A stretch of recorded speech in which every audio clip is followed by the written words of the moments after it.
Aunque ni en el Caribe ni en Filipinas se sufrió la espiral separatista que en el primer cuarto de siglo llevó a la ruptura de España en dos decenas de territorios fácilmente controlados por Inglaterra, no por ello dejó de sentirse, especialmente en Cuba, la acción de los agentes británicos. Las acciones, debemos convenir, fueron de menor importancia, pero marcaban la ruta que inexorablemente seguirían.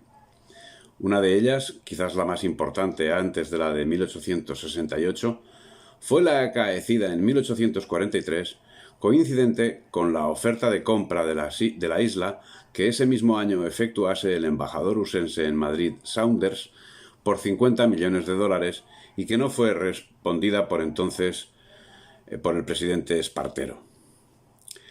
Del entramado no andaba alejado Narciso López, que había llegado a Cuba en 1838 siendo mariscal de campo del ejército español. Pero las conspiraciones venían de tiempo atrás. A partir de este momento vamos a tratar del mando político en Cuba. El 2 de mayo de 1823, Francisco Dionisio Vives tomaba el mando de Cuba de manos de Sebastián Quindelán Oregón. Las conspiraciones nacidas a raíz de las guerras separatistas en el resto de América se hacían sentir también en Cuba, donde tuvo que hacer frente a las organizadas por las sociedades secretas Soles y Rayos de Bolívar y la Gran Legión del Águila Negra. No obstante, en vez de enfrentarse a ellas, las toleraba, en un raro equilibrio propio del reinado de Fernando VII, experimentándose durante su mandato un gran desarrollo de la corrupción, protegiendo subrepticiamente la trata de esclavos. Su actuación significó un gran desarrollo económico de la isla. El 12 de mayo de 1832 sería sustituido por Mariano Ricafort Palacín, que asumiría el reingreso de los exiliados liberales amparados al decreto de amnistía de 1833 y afrontaría las demandas arancelarias presentadas por los productores cubanos. El 1 de junio de 1834 sería sustituido por Miguel Tacón Rosique, que recibió la isla sumida en un gran desorden. Cuando en 1836 fue reimpuesta la Constitución de 1812, fue impuesta también en Cuba, como así sucedió en 1837 cuando la nueva Constitución establecía que Cuba, como Puerto Rico y Filipinas, dejaban de tener los derechos que habían tenido hasta el momento y pasaban a regirse por leyes especiales sin derecho a representación en Cortes. Durante su mandato se inauguró la línea de ferrocarril que unía La Habana con Güemes. El 16 de abril de 1838 fue sustituido por Joaquín de Ezpeleta Enrile, durante cuyo mandato se hicieron importantes obras como la ampliación de la línea férrea o la organización del cuerpo de bomberos. El fin de su mandato llegó el 10 de enero de 1840 con el nombramiento de Pedro Tellez Girón, que desarrolló una importante labor cultural que acabaría su mandato el 10 de mayo de 1841 cuando asumió el mando Jerónimo Valdés Sierra, que se significaría por su posición antiesclavista. El 19 de noviembre de 1843, Leopoldo O'Donnell tomó el mando en Cuba. El general Valdés, su antecesor, había dejado un memorando explicando la deriva separatista auspiciada por agentes británicos. Culpóse esta insurrección, la de 1843, a los maquinistas ingleses de los ingenios, y ya fueran aquellos u otras causas, no escaseaban las víctimas que a sus resultas inmolaban los consocios de guerra. Dice Pirala. La intentona fue sofocada por la misma población, pero O'Donnell tuvo que hacer frente a conspiraciones entre la que destaca la conspiración de la Escalera de 1844, a consecuencia de la cual fueron expulsados de la isla todos los libres de color. La intromisión británica resultaba evidente, siendo su cabeza en la isla el cónsul británico David Turnbull, que curiosamente, habiendo sido Inglaterra el centro neurálgico de todo esclavismo, actuaba ahora como adalid del abolicionismo, mientras España se había convertido en esclavista en virtud de la dominación a que estaba sometida por Inglaterra desde 1808. El 20 de marzo de 1848, O'Donnell era sustituido por Federico Roncalli, que el año siguiente acabó expulsando a algunos agentes extranjeros que promovían la sedición. Dice Pirala que publicóse entonces en los periódicos franceses que para vengarse Inglaterra de España por la expulsión de Mr. Bulwer, enviaba a Cuba y Filipinas agentes secretos a insurreccionar aquellas posiciones.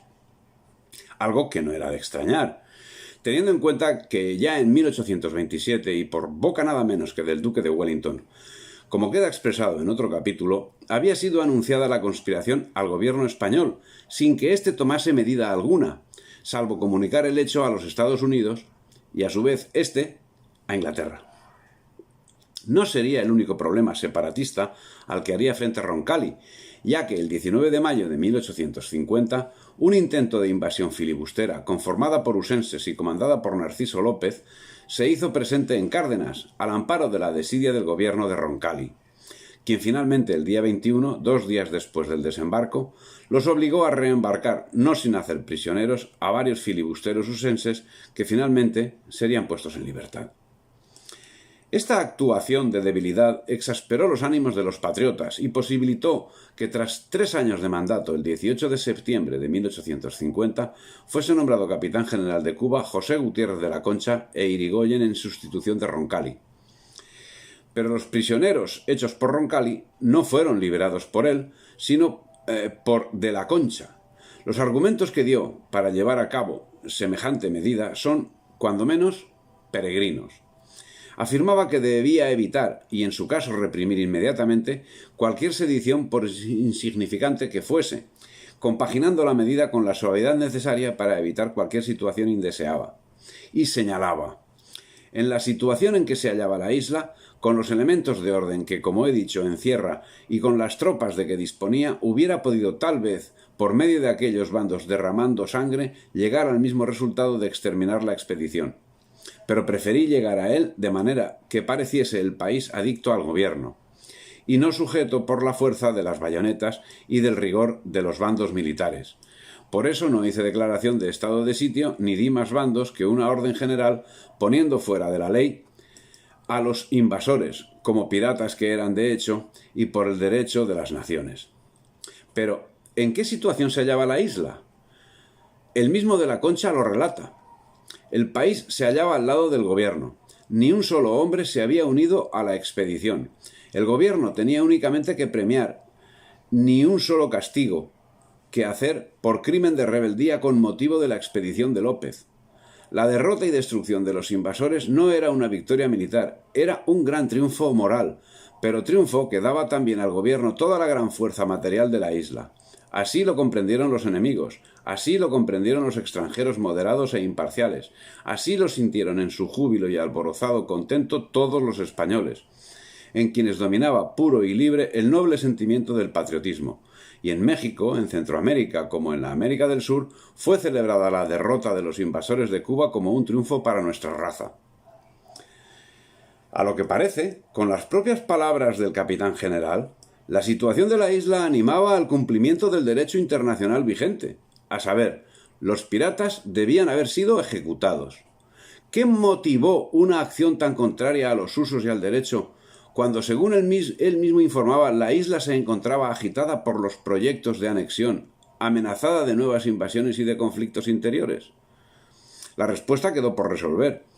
Como por resolver quedaron las propuestas de reforma que planteó el gobierno, que no merecen mayor atención, no por el contenido de las mismas, sino por la respuesta que obtuvieron del gobierno. Ninguna. Las muy importantes reformas que de la Concha planteó al gobierno fueron atendidas con una indiferencia propia de quien no entiende, o peor, de quien no quiere entender. Mientras Concha, víctima de las reformas de Bravo Murillo, fue relevado el 11 de marzo de 1852 por Valentín Cañedo, que contrariamente a lo actuado por su predecesor, no dudó en ejecutar y desterrar a los conspiradores. Esa actuación de Cañado aportó tranquilidad a la isla, que duró hasta febrero de 1853, cuando en ese mes fue descubierta una conspiración por la que fueron condenados a muerte 10 de sus instigadores, siendo condenado a destierro perpetuo el conde de Pozos Dulces, entre otros, y confinados a la península otros 20. Pero, ¿se equivocó Cañedo en su actuación? ¿Cumplía debidamente las órdenes del gobierno? A lo que parece no.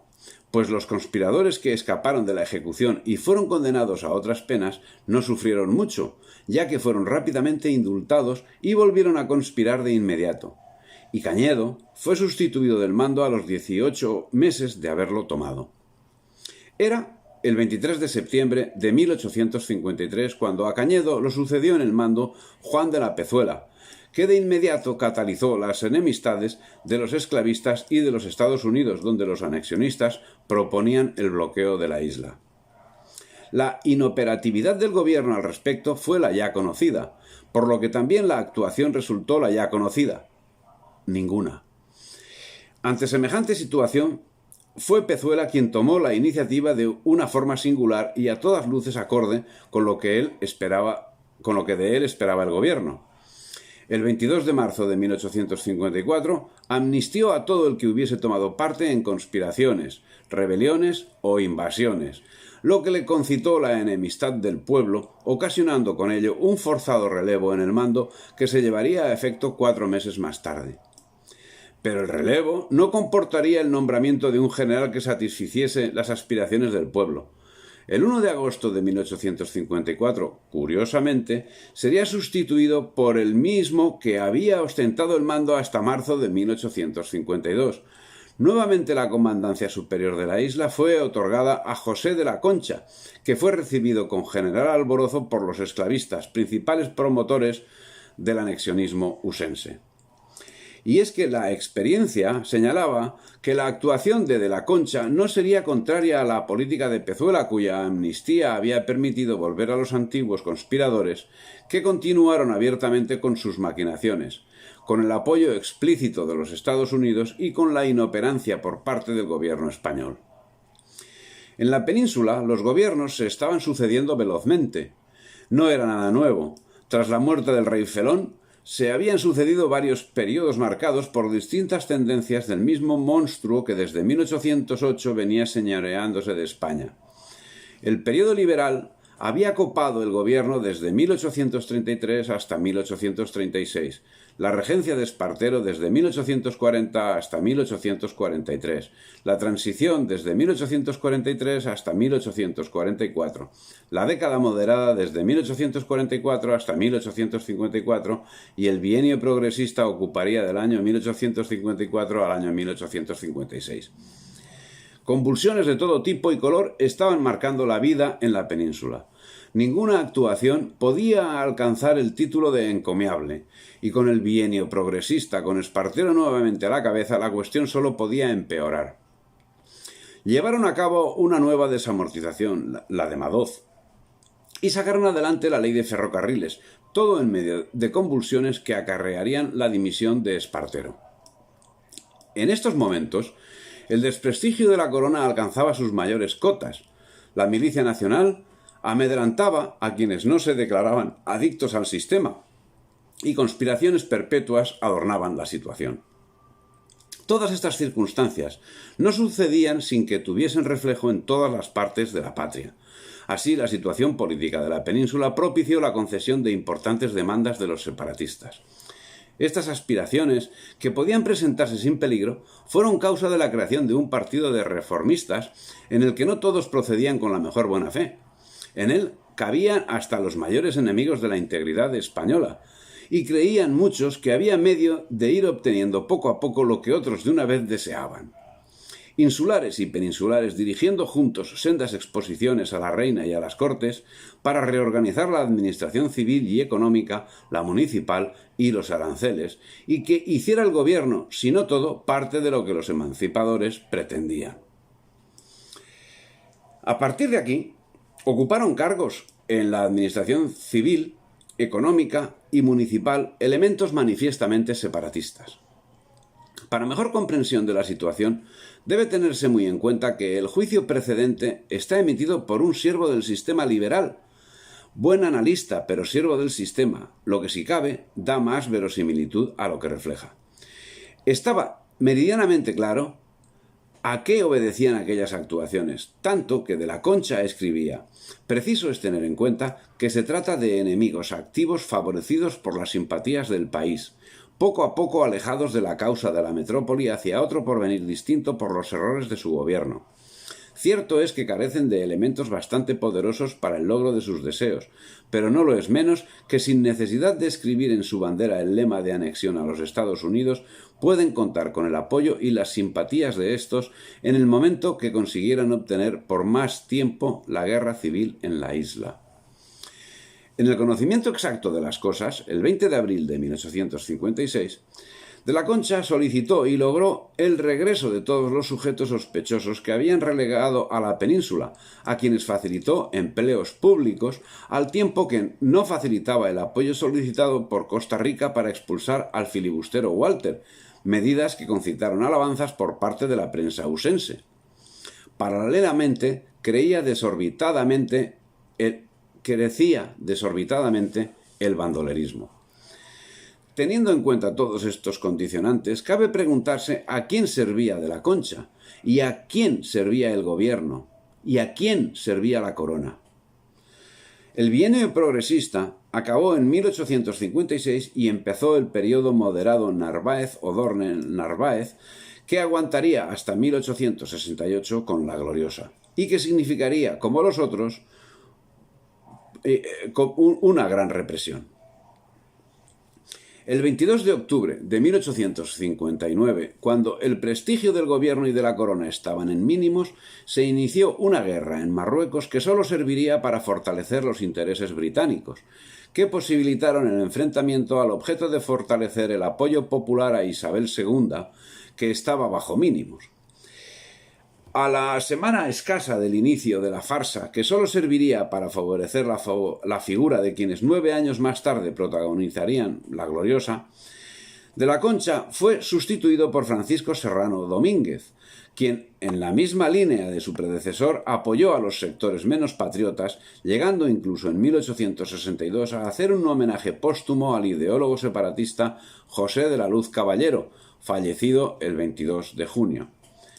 El general Bonito, el mismo que prestó sus mejores servicios a la monarquía decrépita en la alcoba de la reina, el mismo que es considerado autor intelectual y probablemente físico del asesinato de Prim, el mismo que hoy tiene dedicada la principal calle comercial de Madrid, fue sustituido de su mando en Cuba el 10 de diciembre de 1862 por el general Domingo Dulce, que, contrariando los intereses españoles, mantuvo la neutralidad en la guerra de secesión usense y dio apoyo a los reformistas.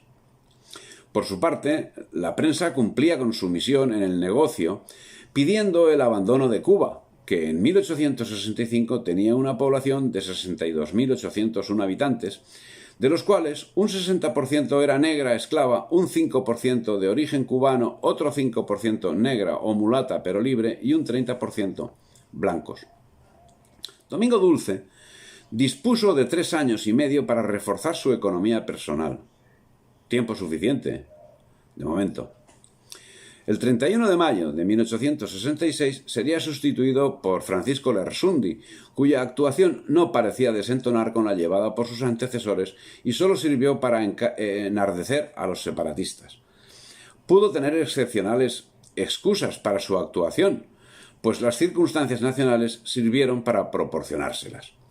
La primera excusa fue que solo podía disponer de 7.000 hombres, cuando los presupuestos generales contemplaban 20.809, siendo que de estos 7.000 de ellos se encontraban enfermos y muchos estaban dedicados a tareas administrativas. Llama la atención la utilización del adverbio muchos y la cita de cifras redondas, en este caso 7.000, pero eso es algo muy común en las explicaciones dadas por la administración del momento. En cualquier caso, ¿qué pasaba con los 13.809 soldados que faltaban y cuyo costo estaba presupuestado? El mandato de Lersundi sería provisional. 5 meses después, el 31 de octubre de 1866, sería sustituido por Joaquín de Manzano, que no varió la política anterior y en enero de 1867 manifestaba su visión al gobierno, donde quedaba señalada la indiferencia y la falta de previsión del mismo. Pero el mandato de Manzano no sería mucho más largo que el primer mandato de Lersundi. Solo duró 11 meses, pues el 23 de septiembre, por enfermedad que lo condujo a la muerte, sería sustituido con carácter interino por Blas Villate de la Hera, conde de Balmaceda. El nuevo titular de la Capitanía General sería nuevamente Francisco Lersundi, quien tomó posesión el 21 de diciembre de 1867.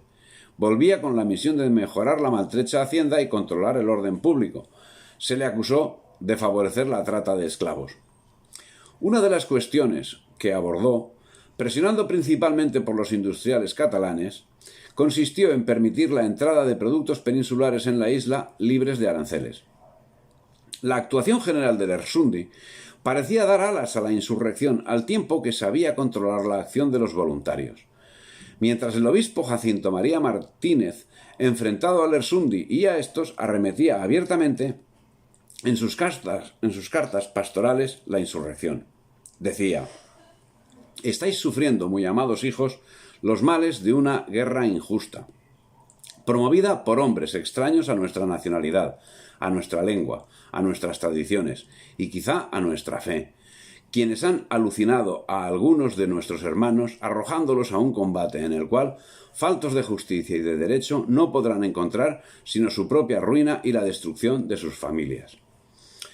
¿Era el obispo Martínez el único en defender de verdad e inteligentemente la integridad de la patria? Sea como fuere, finalmente, y con la gloriosa triunfante, el 4 de enero de 1869, Lersundi sería sustituido en la Capitanía General de La Habana por el general Domingo Dulce, que, haciendo honor a su apellido, pretendió parar la revuelta con métodos pacíficos: libertad de prensa, libertad de reunión, amnistía para todos los rebeldes que se rindieran en un plazo de 40 días y envío de delegados de paz a hablar con Céspedes. Todo lo cual ocasionó que los voluntarios finalmente actuasen al margen de las instituciones emanadas de la Capitanía General. Y es que Dulce, al embarcar en Cádiz, recibía las últimas instrucciones a través de la prensa peninsular, que decía cosas como esta: ¿quiere el general Dulce que los cubanos le presten atención? Propóngales el reconocimiento de su independencia. Otra cosa es estrellarse en una roca. En orden a esa instrucción, amnistió a cuantos separatistas se hallaban presos y dio plena libertad para que la campaña propagandística tomase suficiente fuerza. Los agentes anglousenses invirtieron su potencial económico en esta labor, siendo que durante el gobierno de Dulce se publicaron 77 periódicos, 8 publicaciones volantes y 15 publicaciones quincenales, sujetas todas a una libertad de prensa que las anclaba en la grosería y en el más estricto espíritu liberal, cayendo reiteradamente en el libelo. Esta prensa alimentaba el odio contra España y a su amparo se perdió todo lo honorable, alimentando un espíritu de anarquía y de perversión. Pero el general Dulce atendería no solo esa cuestión, sino aquellos intereses de estricto carácter personal que lo llevaron a Cuba ya en el año 1862. De hecho, antes de salir para su destino, dio que hablar a la opinión pública, que veía con recelo la demora de su partida. Se criticaba la tardanza en emprender el viaje, pero nunca dudó nadie en que al final lo emprendería. El motivo, prosaico por demás, era que tenía gran interés por ocupar el cargo, ya que debía devolver a su mujer los 5 millones de reales que había prestado para la gloriosa. Y se proponía hacerlo con lo que ahorrase durante el desempeño de su mandato en Cuba, cuyo sueldo en 1850 era de 50.000 pesos anuales. Que cada quien haga los cálculos oportunos y averigüe cómo podía ahorrar 5 millones de reales, siendo que un peso equivalía a 20 reales. Y es que la gloriosa debía pagar a sus financiadores.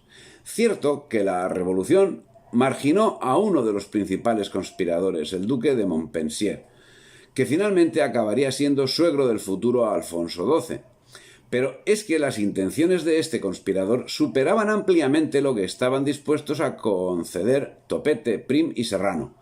Las aspiraciones de Dulce no eran tan grandes que no pudiesen cubrirse con un poco de prevaricación en Cuba. Además, ya había demostrado en su anterior mandato que, además, posibilitaría el crecimiento de la insurgencia, tan del gusto de los anglousenses que gobernaban. tan del gusto de los anglousenses en la actuación de Dulce, que el jefe separatista Arango veía en las medidas aplicadas el desbroce del camino a sus aspiraciones. Estas actividades soliviantaron a los patriotas, que acusaron a Dulce de estar en connivencia con los separatistas. En este orden, los pocos medios patriotas, como el periódico El Cronista, decían: el general Dulce no es el hombre que puede ya dominar la insurrección de la isla de Cuba, y su relevo es tan urgente que, de no decretarlo acto continuo, el gobierno de Madrid se hará responsable de la pérdida de las Antillas españolas en brevísimo plazo, por desdicha. Finalmente, el 28 de mayo de 1869, Dulce fue expulsado por los patriotas, que crearon su propio ejército, al frente del cual pusieron al general Genovés. El 25 de mayo de 1869, los voluntarios invadieron el palacio del gobernador y expulsaron a Dulce de Cuba, que tuvo que abandonar la isla en el vapor Guipúzcoa. Escribiría el depuesto capitán general sobre estos incidentes: aquella noche vi con pena y amargura que tenía el deber y la necesidad de combatir dos insurrecciones, una amada en el campo, contra la integridad del territorio, y otra dentro de la ciudad, guarecida en la impunidad de los fusiles, contra la marcha política del gobierno. Permanecería preso hasta el 2 de junio, cuando, forzado por la situación, dimitió, no sin lanzar antes la última sentencia: está bien, voy a renunciar, pero registrad esta data: hoy empieza España a perder la isla de Cuba. ¿Era premonición? ¿O tal vez era un aviso de quien conocía los planes urdidos? Ante los hechos consumados, el 28 de junio de 1869, ocupaba la capitanía general Antonio Fernández Caballero de Rodas, que vio incrementado el ejército con 34.000 reclutas procedentes de la península. Las órdenes que portaba eran concernientes a la necesidad de reconducir a los voluntarios para que volviesen a ser instrumento en poder indiscutible del capitán general, lo cual era problemático dada la actuación llevada a largo tiempo por esta institución gubernamental. La necesidad de someterlos y la imposibilidad de conseguirlo, unido a las exigencias provenientes de los Estados Unidos, forzó a Prim a que el 9 de septiembre de 1869 ordenase a Caballero de Rodas desarmarlos. Prim estaba presionado por el delegado usense en Madrid, Sicles, que en la actuación de aquel veía con complacencia la sumisión del gobierno español a sus disposiciones. El entonces capitán general de Cuba, Antonio Caballero de Rodas, afirmó después en Madrid, en los salones del Centro Hispano Ultramarino, que él poseía una carta del general Prim que le dirigió al entablarse las negociaciones de Sicles, relativa a la venta o cesión de la isla a los Estados Unidos, y en la cual le pedía su ayuda para preparar allí las cosas de un modo conveniente. Caballero rechazó la propuesta con indignación. El nuevo capitán general de Cuba demostró orgullo nacional y a la orden recibida respondió diciendo: mi estimado general y amigo, cuando los gobiernos no amparan a las individualidades ni a las colectividades, no les queda a esta más recurso que tomarse la justicia por su mano con la pluma, con un garrote o con un fusil. Estaba reservado a España el espectáculo de mantener una guerra a 1.600 leguas de distancia y que en su misma capital, al lado del gobierno, y a su ciencia y paciencia, existiera el foco principal de esa insurrección. Y de que no solo existiera, sino que se lo dejara manifestarse en las cortes, en la prensa y en todas partes. Afortunadamente, los españoles de aquí no hemos degenerado, como por lo visto sucede a los de esa.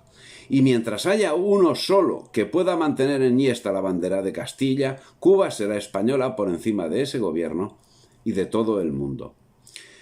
Sería su sentencia de muerte administrativa. El 12 de diciembre de 1870, Blas Villate, conde de Balmaseda, que hasta la fecha mandaba las tropas de Oriente y en 1867 detentó provisionalmente la capitanía general, sería nombrado capitán general de Cuba en sustitución de Caballero de Rodas. Con él se intensificarían las operaciones militares. Pero entre sus medidas adoptó una ciertamente controvertida relacionada con la universidad. Y es que el 10 de octubre de 1871 dictó un decreto por el que se suprimían los doctorados en Derecho, Medicina y Farmacia, que habrían de cursarse en la península. En adelante, en la Universidad de La Habana solo se otorgarían títulos de doctor en teología. Ciertamente, hacía mucho tiempo que la universidad se había convertido en un nido de separatistas donde se formaban los nuevos agentes británicos. Pero no era solo la universidad, ya que la educación en las escuelas se había abandonado en manos del enemigo de la patria. Así lo denunciaban en Diario de Barcelona una persona que había regresado. Y decía este firmante de la carta al director: lejos de enseñársele que es español, el alumno cubano se le pinta a los españoles como advenedizos que vienen a oprimirle, suplantarle y desheredarle. El niño crece oyendo motes groseros contra sus compatriotas europeos y canarios y recibiendo pérfidos consejos y más pérfida instrucción de historia patria y americana. El odio, la antipatía y cuando menos el recelo se arraigan en su corazón de niño, y cuando es adulto, hombre, si su carrera, su trato, sus viajes, sus negocios y su clara razón no destruyen aquella noción errada de su ciudadanía, vive, envejece y muere creyendo no tener más patria que su provincia, y por lo tanto sin amor a sus parientes peninsulares, sus padres inclusive. Siendo así, no parece que cerrando la universidad consiguiese grandes logros para España. Así los veían los propios agentes anglousenses. Muestra de ello es que en 1892 Máximo Gómez valoró de esta manera el papel del conde de Balmaseda en su relato El viejo Edúa. Balmaseda, a mi juicio, no nos hizo daño en cierto sentido. Ayudó al afianzamiento de la idea, a lo verdaderamente definitivo de la revolución. El diente por diente de las revoluciones que son buenas porque son implacables con sus enemigos. De otro modo, es decir, cuando demasiado sensibles y generosos, los pueblos no les cantan himnos como la Marsellesa, ni les levantan altares como la guillotina. Entonces tal parece que los pueblos no tienen plena conciencia de sus derechos y anda escasa en ellos la dignidad. El 11 de julio de 1872 fue cesado Balmaseda como capitán general de Cuba, tras 18 meses de una política que probablemente era honesta y falta de formación y visión política, cuya actuación fue tan contraria a los intereses de España como la de sus antecesores. Fue sustituido de forma interina durante 9 meses por el general Francisco Ceballos. Ese cese, y vista la actuación llevada hasta el momento, que fue quizá la única acción beneficiosa para España llevada a cabo por el gobierno. Ceballos tuvo la virtud de ser anodino. Estuvo al frente de la Capitanía General hasta el 18 de abril de 1873, cuando sería sustituido por Cándido Pieltain y Jové Cuervo, que llegaba con la consigna de implantar las ideas del nuevo régimen republicano, en cuya misión aguantó hasta el 30 de octubre, habiendo procedido en este tiempo a crear una nueva trocha, la de Bagá a La Zanja, de unos 50 kilómetros, al tiempo que se llevaban acciones de guerra contra los insurgentes, generalmente favorables al ejército español, que generaron 280 muertos y 240 heridos en el ejército y la muerte de un importante número de cabecillas insurgentes. Fue sustituido por Aniano Cebollín, que aguantaría 5 días en la Capitanía General, cuando le sustituyó en el mando Joaquín Jovellar y Soler, quien 2 años más tarde sería presidente del gobierno. El corto periodo del mandato de Aniano Cebollín tuvo, sin embargo, gran relevancia, ya que el 31 de octubre era apresado el barco filibustero Virginius. La gestión del asunto sería llevada, no obstante, por Joaquín Jovellar, que lo trató con la energía necesaria. 53 componentes de la expedición, entre los que se encontraban británicos y usenses, fueron condenados a muerte en Consejo de Guerra, y las ejecuciones se llevaron a cabo entre el 4 y el 9 de noviembre. Pero la energía del capitán general, acorde al derecho internacional, no era compartida por el gobierno, que se plegó ante las amenazas usenses y devolvía el barco al tiempo que se comprometía a pagar una fuerte indemnización. El hecho ocasionó un gran malestar en la población, quejosa de la falta de energía para combatir la piratería y el sometimiento a los intereses foráneos. En la lucha en tierra, los éxitos de Jovellar también fueron sonados. Los principales jefes separatistas fueron siendo ejecutados a medida que caían en manos de sus perseguidores. Goico Uría, Céspedes, Agramonte, Donato Mármol, Cobadas, Castillo Mola, Betancourt, Agüeros, Salomé Hernández, Marcano, Rosas y otros. Pero el gobierno, tal vez temeroso del éxito de Jovellar, y fiel a su servilismo anglousense, sustituyó al exitoso capitán general el 6 de abril de 1874 por un personaje ya sobradamente conocido en la isla, el general Gutiérrez de la Concha, con el que se conoció un fuerte desarrollo de la guerrilla mambí. Jovellar, con el deber cumplido, cesaba en el mando con la satisfacción de ser el único mando de Cuba que durante lo que iba de siglo supo cumplir con su deber al servicio de la patria. En cuanto al nuevo capitán general, poco se puede hablar de la inoperatividad del anciano de la Concha, cuando siendo joven ya demostró sobradamente aquello de lo que era capaz. Con las deficiencias incrementadas con la edad, de la Concha ostentó el cargo hasta el 1 de marzo de 1875, siendo sustituido provisionalmente por Cayetano Figueroa Garaondo, que prolongaría su mandato durante 7 días, cuando el día 8 de marzo volvió el también sobradamente conocido Blas Villate, conde de Balmaseda, que incrementó las unidades militares, llegando a comandar un ejército de 72.000 hombres, con el que logró acosar a los mambises.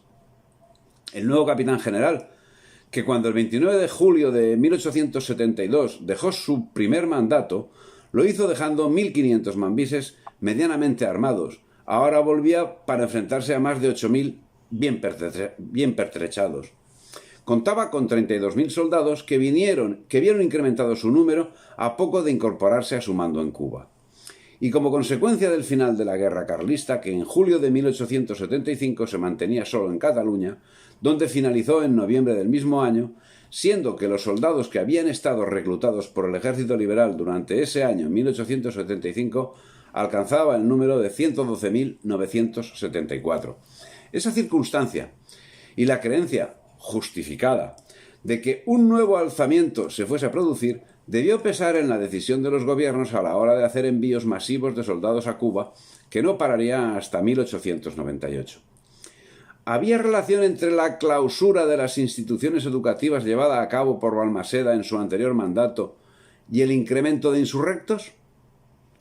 La duda nos la puede resolver otra pregunta.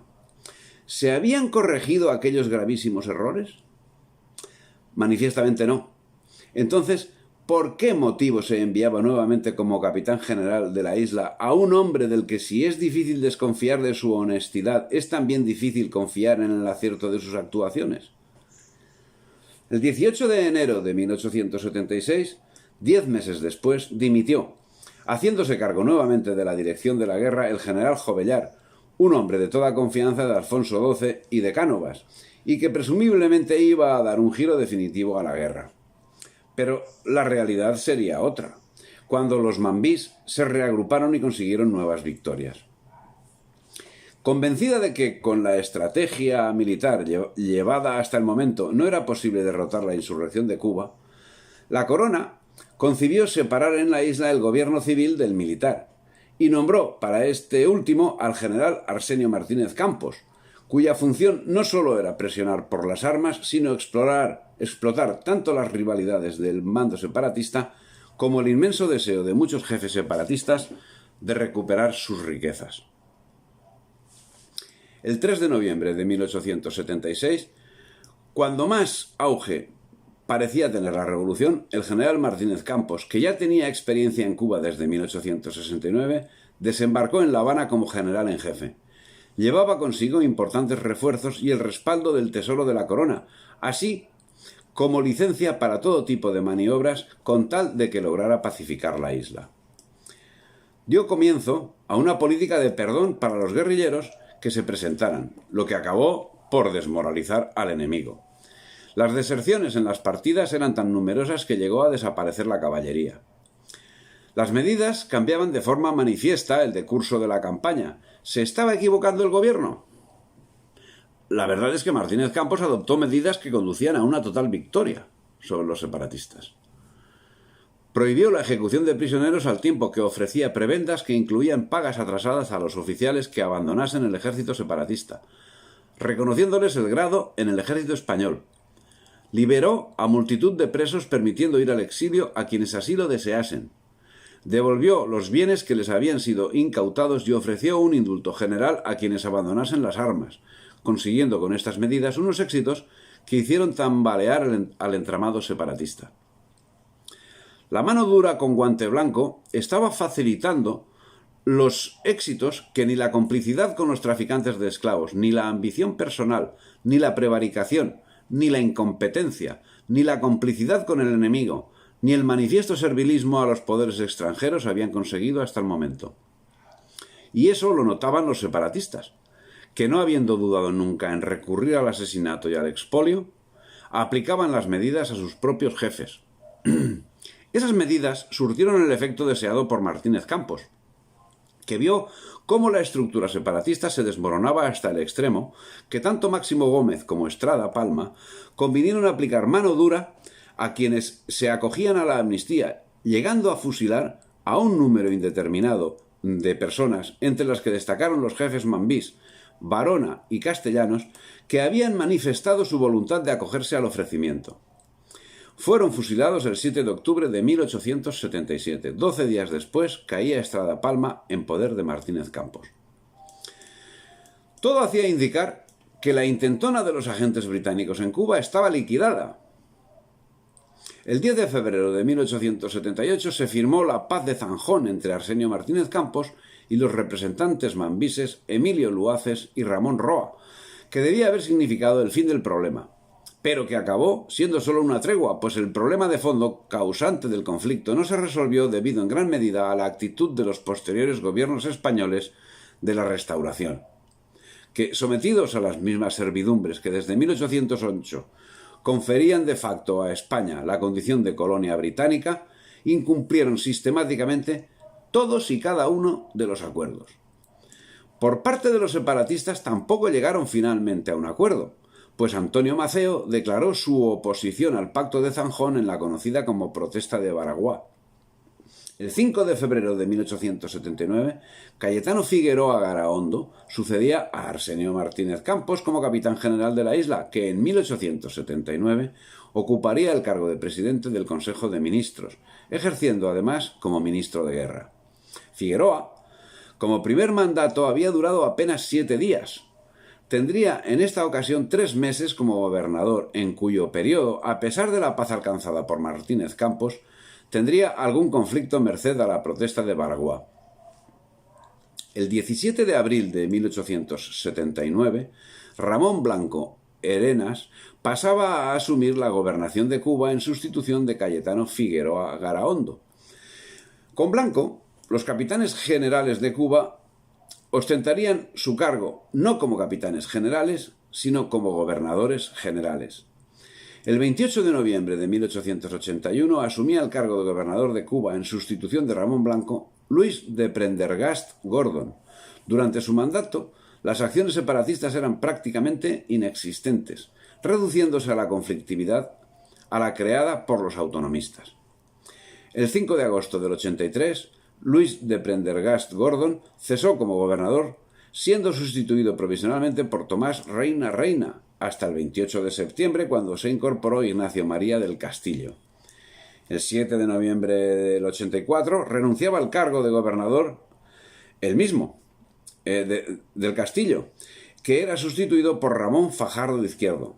Y durante el gobierno de Fajardo se produjeron nuevos desembarcos filibusteros que fueron neutralizados. El 5 de marzo de 1886 cesaba como capitán general de Cuba Fajardo, que era sustituido con carácter provisional por Sabas Martín González, que ostentó el cargo hasta el 30 del mismo mes, cuando fue nombrado Emilio Callejas Isasi, que había tomado parte en la Guerra de los 10 años. Su principal cometido fue sanear la economía, dejando el mando el 16 de julio del 87 en manos de quien se lo diera a él, de Sabas Martín González, que continuó la labor de saneamiento administrativo hasta el 5 de marzo del 89, cuando fue sustituido con carácter provisional por Manuel Sánchez Mera, que el día 13 entregaría el mando a Manuel de Salamanca Negrete, que se encontró con una situación de vandalismo generalizado.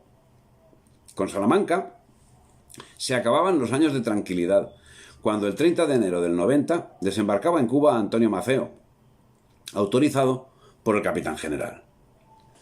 Pocos días después, el 6 de febrero, fallecía el general Salamanca, que era sustituido con carácter provisional por Felipe Fernández Cavada, Espadero, quien entregaría el gobierno de Cuba el 15 de febrero a José Sánchez Gómez, que a su vez lo entregaría a José Chinchilla Díez el 4 de abril siguiente. Bueno, una sucesión de nombres, una sucesión de fechas irrisoria, porque parece mentira que una capitanía general como la de Cuba esté pasando de mano en mano como un billete de 5 euros. Bueno, el mandato de Chinchilla se prolongaría hasta el 20 de agosto de 1891, habiendo tolerado durante su periodo la actividad separatista. En este periodo, la Diputación de La Habana estaba formada por 17 conservadores y 3 autonomistas. De los conservadores, 2 eran cubanos y 15 peninsulares. En la Diputación de Matanzas solo había un autonomista, cuya acta querían anularla, que ya decían que era un intruso a juicio de los integristas. La inmensa mayoría se componía igualmente de peninsulares. Lo mismo acontecía respecto a las diputaciones de Santa Clara, Santiago de Cuba y Pinar del Río. En el ayuntamiento de La Habana, los 30 concejales eran conservadores, y entre ellos solo había 2 cubanos, y así en la mayor parte de los ayuntamientos de la isla, según iban diciendo. Los años de relativa tranquilidad que se habían conocido desde el final de la Guerra de los 10 años habían dado lugar, tanto en Cuba como en la península, a la continuidad del guirigay político al que ya llevaba acostumbrada España durante todo el siglo XIX. Durante un corto periodo la actividad anglousense se había calmado, pero ya se había acabado la tregua. En los momentos en que más excitada estaba la opinión de Cuba por los asuntos económicos, fue a La Habana con el pretexto de hacer un viaje de recreo el señor Forster, antiguo representante del gobierno de Washington en Madrid, y autor con el señor Albacete de otro tratado que fracasó por haberse opuesto a la ratificación las cámaras americanas. Además de Forster, estuvieron en La Habana el senador por la Florida, Call, agente de los clubs filibusteros de la Cámara y autor de las célebres proposiciones para la compra de la isla. Todo indicaba que el periodo de tranquilidad estaba próximo a terminar y parecía el momento de que los primeros espadas entrasen en acción. Se acababa el periodo anodino, por lo que José Sánchez Gómez sustituyó provisionalmente a Chinchilla 4 días antes. Lo sustituyó durante 4 días hasta que el 24 de agosto se incorporó Camilo Polavieja del Castillo. El nombramiento del general Polavieja, que era partidario de vender la isla a los Estados Unidos, fue recibido en La Habana con campañas periodísticas negativas que se calmaron con su sola presencia cuando nada más desembarcar ordenó el exilio de Maceo, Kronberg, Castillo y otros, al tiempo que redobló la lucha contra el bandolerismo. Pero, ¿cuál fue el motivo que cambió la actitud de la prensa? Probablemente que la legislación que finalmente se había dictado en principio para cortar los excesos de los que había hecho la prensa servía para perseguir a los periódicos no ya patrióticos, sino incluso también aquellos constitucionales que ponían al descubierto las contradicciones del sistema, pero era insignificante cuando se trataba de perseguir la propaganda separatista. Y no solo eran perseguidos los periódicos, sino todo sentimiento nacional. Como ejemplo, la sentencia del Tribunal Supremo en un recurso presentado por el separatista Juan Gualberto Gómez, en la que se hizo constar que la defensa de las ideas separatistas no tenía sanción penal en nuestro derecho positivo. Quedó francamente abierta la puerta a una propaganda perniciosa y de resultados fatales que fueron bien previstos por el general Polavieja, quien al tener noticia del fallo referido, antes de que se hiciese público, puso un despacho al gobierno diciéndole al final: si esto es cierto, imposible gobernar e impedir conspiración y rebelión, con pérdida de Cuba para España. El separatismo cubano vio legalizada la propaganda en la persona titular de esa sentencia. Este asunto tuvo reflejo parlamentario, donde Rafael María de Labra, Salmerón y Pedregal sostuvieron la legalidad de la propaganda separatista. tomando como base la doctrina sentada por el Tribunal Supremo, mientras Maura actuaba con una indefinición que también daba alas al separatismo. Apoyándose en esa cancha que daba Maura, Eliseo Giberga, separatista cubano, no dudaba en señalar que los pueblos no tienen más que dos medios de alcanzar sus libertades y derechos, por la fuerza de las armas o por la fuerza de las ideas, y el Partido Autonomista ha adoptado el segundo. No hay más que dos términos hábiles para la libertad de las colonias, o la independencia completa de la metrópoli o el régimen autonómico. Con esta situación, el 20 de enero de 1892 abandonó Polavieja la gobernación de Cuba, siendo sustituido provisionalmente por José Sánchez Gómez, quien el 11 de julio de ese mismo año 92 transfirió el mando a Alejandro Rodríguez Arias, que falleció el 15 de julio siguiente, año 93. El gobierno Cánovas nombró a Alejandro Rodríguez Arias para sustituir en el mando al general Polavieja. Rodríguez Arias procuró mantener la activa persecución del bandolerismo que el general Polavieja dejara organizada, siguiendo también en los demás aspectos de acercamiento a la voluntad anglo-usense. En los últimos momentos del mandato de Polavieja, el 27 de abril del 93, se dio el grito separatista en Santi Espíritus, en Cuba. Con este conflicto naciente y definitivo, Rodríguez Arias falleció el 15 de julio de aquel mismo año, 93, siendo sustituido por José Arderius García, el 4 de septiembre, quien traspasaría el mando a Emilio Calleja e Isasi. El general Calleja se hizo cargo de la comandancia de Cuba, se encontró con el resultado de la política llevada a cabo por sus antecesores, como es natural. En La Habana se conspiraba en las tabernas, en las calles. Los separatistas no tenían necesidad de reuniones secretas ni se preocupaban por ser descubiertos. Bien al contrario, los cabecillas separatistas se daban auténticos baños populares en los cafés más señeros de La Habana. Y la prensa, la reformista, sostenía que se vivía en el mejor de los mundos, que la tranquilidad era completa, y la separatista instruía desde sus columnas a los conjurados y lanzaba consignas. En estas circunstancias, los preparativos de la sublevación eran conocidos por todos, mientras las autoridades no hacían absolutamente nada por cortarla.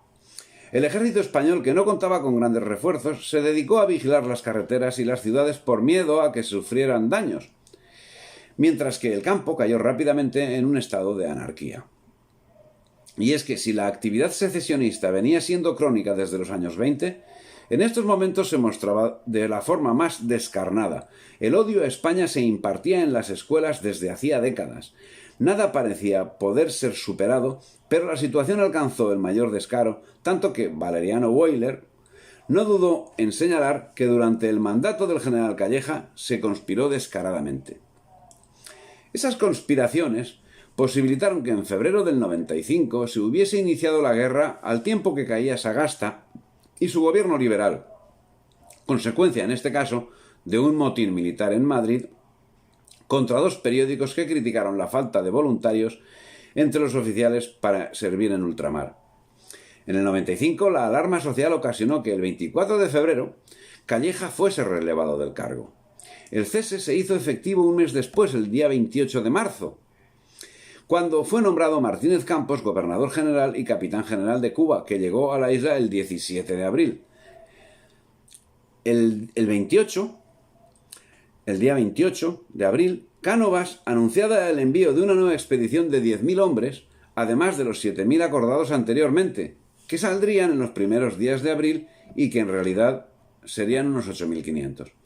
Pero la llegada de Martínez Campos no arregló nada. Fue un fracaso del que él mismo daría cuenta poco después, y es que su mandato fue breve y triste. Bueno, como los anteriores. Y en el mismo sufrió la invasión de Occidente por parte de los separatistas mambises.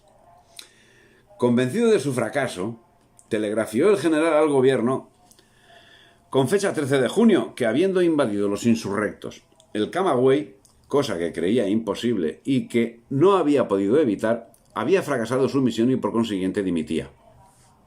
La verdad es que había fracasado su misión como general en jefe, porque de la otra, bueno, no hace falta ni hablar, pues había encontrado la insurrección sin fuerzas.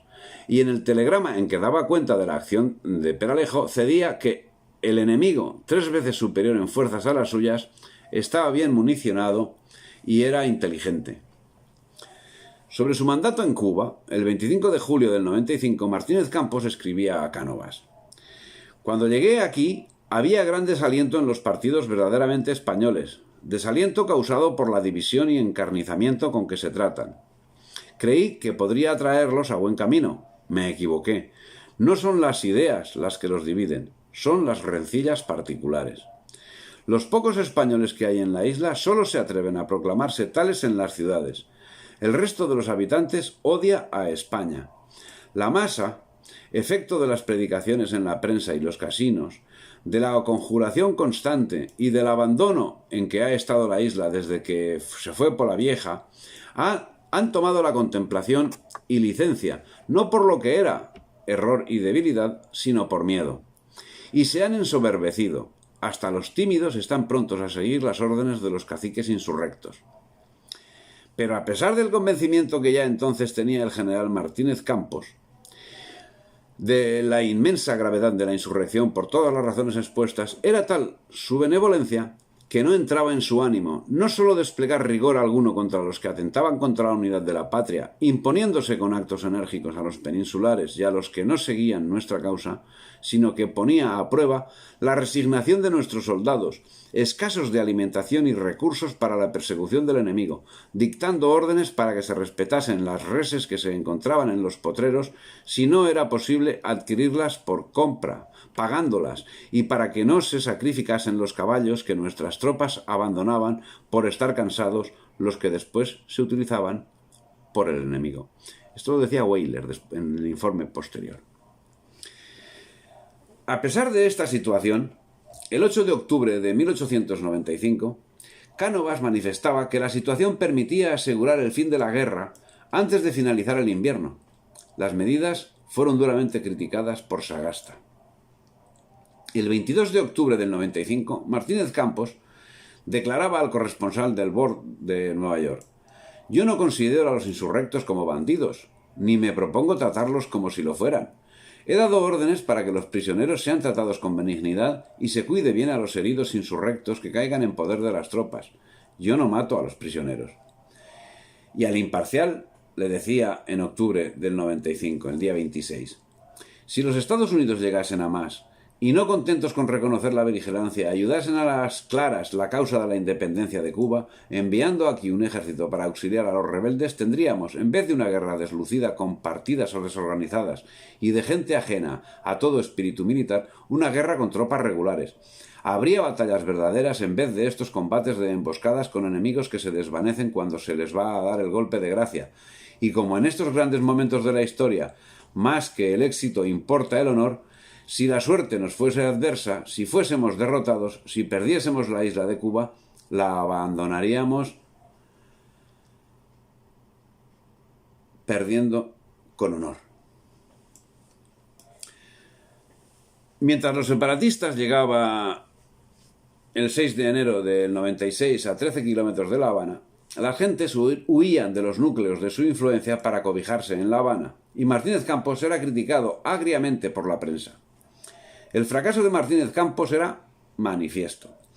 Y ese fracaso comportó que el 17 de enero del 96 fuese relevado del mando en Cuba y nombrado presidente del Consejo Supremo de Guerra y Marina, cargo que no aceptó. Cedía el paso nuevamente a Sabas Martín González, que volvía al mando 7 años después de su segundo gobierno. Pero en esta ocasión su protagonismo sería más breve que en las 2 ocasiones anteriores. El 10 de febrero sería sustituido por Weyler, Valeriano Weyler, que inmediatamente dio nuevas formas a la guerra, completamente contraria a la anterior. Parecía que con Weyler, otra vez, y después de demasiado tiempo, España volvía a ser España. Weyler ideó la reconcentración de toda la población rural en los centros urbanos, fuera del dominio de los rebeldes, y para ello, el 16 de febrero del 96, ordenó un bando que decía: primero, todos los habitantes de las jurisdicciones de Santi Spíritus, Puerto Príncipe y Santiago de Cuba deberán reconcentrarse en lugares donde haya cabeceras de división, brigada de tropas, provistos de documentos que garanticen su personalidad. Quinto, Todos los dueños de fincas de campo, no exceptuados por la correspondiente instrucción, deberán desalojar sus haciendas y casas. En base a esta medida, la prensa usense lanzó todo su poder mediático contra España y el gobierno usense envió una nota diplomática injuriosa, lo que motivó que Weyler pidiese al gobierno español que exigiese explicaciones a Washington. De nada sirvió la petición, que continuaba ejerciendo su política. Así, el 12 de marzo de 1896, estamos refiriéndonos a Weyler, el 12 de marzo de 1896 dictó una circular por la que concedía la libertad a todos aquellos que habían resultado en La Habana y en el Pinar del Río por haberse rebelado contra la patria. No fue la única medida. Siguiendo la experiencia del 75, ordenó la apertura de una nueva trocha, la de Marién. Pero la iniciativa y el patriotismo de Weyler topaba inexorablemente con la política del gobierno, fiel servidor de intereses extranjeros que se limitaba a enviar a Cuba soldados sin preparación y sin adaptación previa. Durante su mandato se transportaron 75.000 soldados. Los días 12, 13 y 17 de febrero salieron 11 buques transportando 11.000 soldados. Desde el 12 de marzo hasta mediados de agosto se realizaron 16 viajes con 14.000 soldados más, y desde el 22 de agosto al 29 de septiembre serán embarcados y transportados nuevos contingentes en 21 buques que zarparon de los puertos de Barcelona, Valencia, Cartagena, Málaga, Cádiz, Vigo, La Coruña y Santander. Weyler se convertía así, al parecer de forma involuntaria, en colaborador necesario de los intereses extranjeros. Daba curso y sepultura a aquellos soldados sin preparación, sin equipamiento y sin manutención que le eran enviados por el gobierno al objeto de librarse de una previsible sublevación en la península.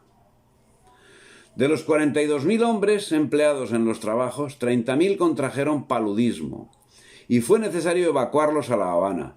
La avalancha de enfermos desbordó los hospitales y hubo que habilitar unos destartalados e insalubres almacenes de azúcar, situados en una zona de marismas al fondo de la bahía, cuya insalubridad acrecentó el número de muertes. Mientras tanto, la situación militar en la isla no mejoraba lo suficiente bajo el enérgico mando de Weyler, y la prensa se hacía eco del rumor, luego confirmado, de que el gobierno había comprado a toda prisa 3 cruceros de la Casa Ansaldo de Génova, que habiendo sido inicialmente proyectados en virtud de un contrato firmado con el gobierno argentino, iban a ser pagados ahora por el gobierno español a un precio muy superior, por encima de los costes reales de la construcción. Pero el gobierno seguía impertérrito. Ya, por supuesto, ni se pensaba en el submarino.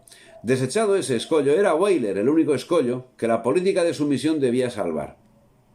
En 1897 se produjo una crisis de gobierno por la situación existente en Cuba. Weyler sería cuestionado, mientras los periodistas denunciaban abusos. Y en el casino español mostraba su incondicional apoyo al general. Pero poco importaba el sentimiento de los cubanos. Como consecuencia, Weyler sería sustituido el 31 de octubre del 97 por el gobierno de Sagasta, tras el asesinato de Cánovas, en una maniobra tendente a favorecer el plan preestablecido. Evidentemente, Weyler era un obstáculo para los objetivos del gobierno. Ramón Blanco Ereas sería el hombre capaz de llevarlas a efecto.